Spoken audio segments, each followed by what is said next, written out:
Ube ngumdlali oqavile ku-Orlando Pirates uRelebohile Mofokeng kulamasizini amabili edlule. Uzakwabo wakudala uThabang Monare usencome kakhulu lesi sihlabani seBafana Bafana akholwa ukuthi uMofokeng unesiphiwo sokudlala eEurope. uMonare uchaza uMofokeng njengomdlali wendalo, wathi ikhono lakhe lokuzalwa hayi into afundiswe ngumuntu. Uqhube wathi uMofokeng useqenjini elimfanele nomqeqeshi ofanele, ingakho imidlalo yakhe ilokhu ithuthuka. uMonare uphinde wazwakalisa ukuziqhenya ngenqubekela phambili kaMofokeng, wathi ukufudukela eqenjini elikhulu lase-Europe kungaba isinyathelo esilandelayo emsebenzini wakhe.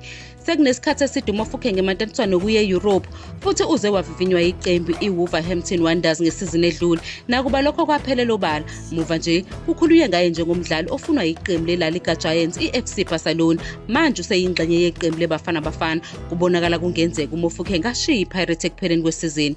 Njengoba iPirates isivele isinqobile isicoco se-MTN 8, uMofokeng angasanezela empumelelweni yakhe ngokusiza iqembu linqobe iNedbank Cup okwesithathu kulandelana, aphinde asize ekutholeni isicoco sePremier Soccer League. Isizini eyimpumelelo ingase ibeke inkundla yokuthi osemusha nethalente enze isinyathelo esikhulu esilandelayo emsebenzini wakhe.